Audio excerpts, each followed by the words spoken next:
আপু, এই আপু, আপু, দুধ খাবো। কি কি বললি তুই? শুনতে পাওনি? দুধ খাবো, আমাকে দুধ দাও, অনেক ক্ষুধা লাগছে। রাজ, তুই এত বেয়াদব কেন? একটুও লজ্জা শরম তোর নেই? এমন করে বকা দাও কেন? দুধ তো চাইছি, কি হয় দুধ দিলে? শ্রাবণী বিছানা থেকে নামলো, আমার সামনে এসে আমার গালে ঠাস করে একটা চড় দেয়। আমি গালে হাত দিয়ে শ্রাবণীর দিকে তাকিয়ে আছি, আমার চোখে পানি টলমল অবস্থা।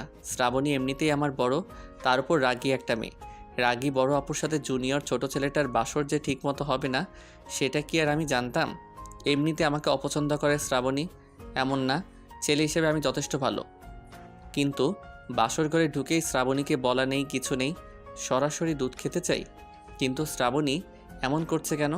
আমি কাঁচুমাচু গলায় বললাম, তুমি দিবা না? দাদি বলেছিল বউ দুধ দিবে, সেটা খেতে। থাক, তোমার দিতে হবে না, আমি নিজেই খেতে পারবো। রাজ, একদম কাছে আসবি না। তোর মতো লুচ্চা চিন্তা আমার নেই। ওই, তোর সাহস কি করে হয় দুধ খাওয়ার? সাহসের কি আছে? চাইছি দিবা, আপু দাও না। ওরে, আবার চাইছি দিবা বলস? আর আপু আপু লাগাইছিস কেন? তোর সাথে আমার সন্ধ্যায় বিয়ে হয়েছে, ভুলে গেছিস? না ভুলিনি, তুমি দুধ দাও, আমি দুধ খাবো, না দিলে কিন্তু কান্না করব। আবার তুই কিন্তু চর খাবি বলে দিলাম। আমি ভয়ে চুপ হয়ে যাই, দুই হাত দিয়ে গাল চেপে ধরলাম। শ্রাবণী আমার বাড়ির পাশেই থাকে, আমার থেকে 4 বছরের বড়। আমি যখন ইন্টারে পড়তাম, ওনার প্রায় অনার্স শেষ, আমাকে পড়াতে আসতেন। ওনাকে লুকিয়ে লুকিয়ে দেখতাম। ওনার প্রতি আকৃষ্ট হওয়ার কারণ ওনার ঠোঁট। উফ, কি সুন্দর ওনার দুটো ঠোঁট! কতবার যে কল্পনায় ওনার ঠোঁটে চুমু খেয়েছি। ওনার সাথে বিয়েটা হয়েছে দাদির জন্য। দাদি আমাকে খুব ভালোবাসে। অনার্সে উঠেই বাবার বিজনেস দেখাশোনা করতে শুরু করি। অল্প বয়সেই কিছুটা প্রতিষ্ঠিত আমি। সেই জন্য দাদিমাকে বলেছিলাম আমি বিয়ে করলে শ্রাবণীকেই করব। সবাই প্রথমে রাজি হচ্ছিল না, কিন্তু আমার জোরাজুরিতে রাজি হয়ে গেছে।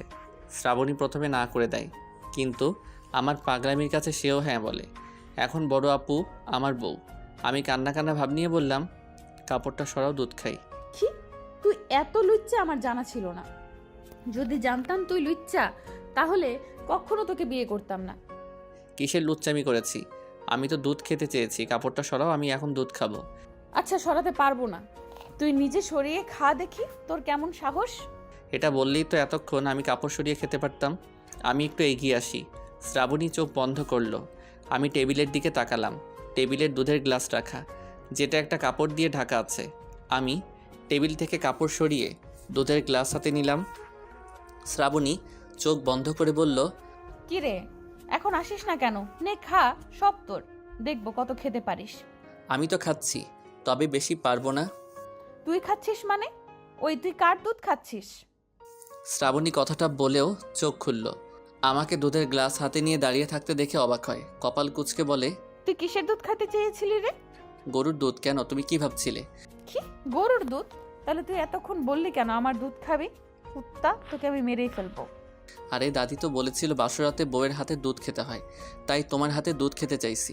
তুমি কি ভাবছিলে বলো? শ্রাবণী রাগী দৃষ্টিতে তাকায় আমার দিকে। আমি ঢকঢক করে গ্লাসে থাকা দুধ খেয়ে টেবিলে রেখে দিলাম। তারপর বিছানায় গিয়ে শ্রাবণীর পাশে বসি। শ্রাবণী আমার দিকে তখনও তাকিয়ে আছে। আমি বললাম, এভাবে তাকাও কেন? আমি কি করেছি? চড়ও দিয়েছ, কিছু বলিনি। তুই এত বড় শয়তান জানতাম না। আমি ভাবলাম কি না কি চাইছিস। আমি তোমার কি চাইবো? কথাটা বলেই আমি শ্রাবণীর বুকে হাত দিলাম। আলতো করে একটা চাপ দিতেই শ্রাবণী যেন কেঁপে উঠল। আমি ছাড়লাম না, হাত বোলাতে থাকি। কখনো শ্রাবণীর এতটা কাছে আসিনি আমি। দুজনে কত জায়গাতে ঘুরেছি, কত মজা করেছি, কিন্তু তার হাত ধরারও সাহস পাইনি আমি। শ্রাবণী আমার দিকে কামুকি দৃষ্টিতে তাকিয়ে আছে। আমি হাত ছাড়িয়ে নিলাম। সে বলে, তুই হাত ছড়িয়েছিস কেন? হাত রাখ। ভালো করে বলো, তারপর হাত দিব। পারবো না, তুই হাত রাখ, আর যা করছিলি সেটা কর। কি করছিলাম আমি, আর কোথায় হাত রাখবো? আরে ছাগল, বুকে হাত রাখ আমার। দুই পাশে দুই হাত রাখ, ভালো করে রাখ। পারবো না। কেন পারবি না? সুন্দর করে বলতে হবে, আদর করে কাছে ডাকতে হবে, তারপর সব করব। কুত্তা, তোকে আমি খুন করব। হাত দে বলছি, দাঁড়া, তোর মজা দেখাচ্ছি। আমার হাত শক্ত করে ধরলো শ্রাবণী, তারপর ওর বুকের দিকে টেনে নেয়, আমাকে শক্ত করে জড়িয়ে ধরলো আমার। আমি যেন নিঃশ্বাস নিতে পারছি না।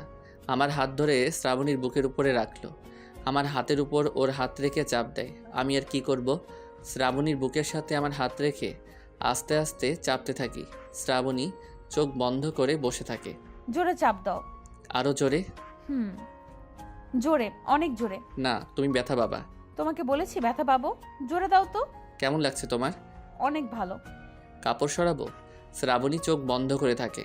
আমি শাড়ি সরালাম, তারপর বুকের উপর থেকে সবগুলো কাপড় একটা একটা করে খুলে ফেললাম। শ্রাবণীর বুক আমার সামনে উন্মুক্ত হয়ে আছে। আমি তাকিয়ে থাকি সেদিকে। শ্রাবণী চোখ খুলে বলে, এভাবে তাকিয়ে আছো কেন? অনেক সুন্দর দেখতে। কি সুন্দর। লোভ হচ্ছে? খাবা? খাবো, আমাকে দাও। নিজে খেতে পারো না, সব কি মুখের সামনে ধরে রাখবো নাকি?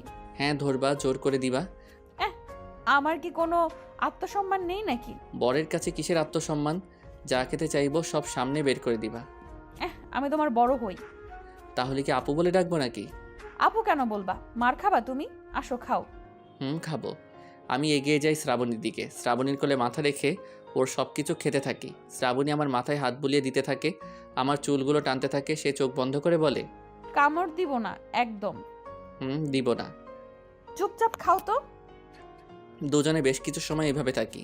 শ্রাবণী আমাকে এত ভালোবাসে বুঝতেই পারিনি। মেয়েটা আমাকে কখনো ভালোবাসার কথা বলেনি, কিন্তু আমি চাইতাম ওর সাথে আমার বিয়ে হোক, একসাথে দুজন থাকতে পারবো, এটা ভেবেই অনেক খুশি হতাম।